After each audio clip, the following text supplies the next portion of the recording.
След Конуш, Истанбулийски въстана срещу дупките по улиците. Нашето село години наред нищо не е пипната, нищо не е направено. Нито една инвестиция. Вижте какви ни са сами улици. А това е село, което е близко до града. Искаме младите хора да стоят на село. При това положение може ли млад човек да стои на село? Кметът Славчо Стефанов многократно е писал докладни до общината за лошото състояние на улиците. Миналата година са отпуснати 35 000, с които са ремонтирани 35 квадратни метра. Тези 35 000 бяха разпределени където е най-непроходимо. Всичко останало по пътищата, сега ще се разкараме, ще видим, ще ви покажа, остана като няма парите до там.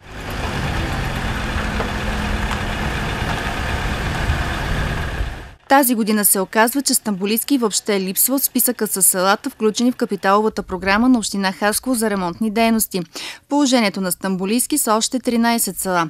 Останалите 22 си разпределят общо близо 600 000 лева. Нямаме нито една стотинка. И най-вече за това се възмутихме и жителите, и аз, защото ние сме едно от най-големите села в общината.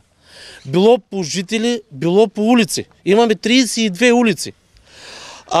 На база на какви критерии са разпределени тези средства, след като има села в Хасковска община, които са с по 3 улици и са може би с 200 човека, жители, имат по 42 000 лева. Например, Войводово е горе до 8, колкото Стамболийски. Войводово има 45 000 лева.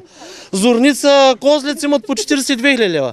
Ние нямаме нито една стотинка. Според хората, разпределението на средствата по селата е станало на партиен принцип. Въпросът е, че в малките села нагоре по Балкана, където ДПС-то командва и владее все още Хасково, се случва много по-добре и всичко. И Войводово получава много пари, и Текето най-вече, Ахмед Доган, който Козлец, идете да видите и Козлец, всичко, имат си тротуарчета, имат си хубави пътища. При тях всичко е перфектно, европейско.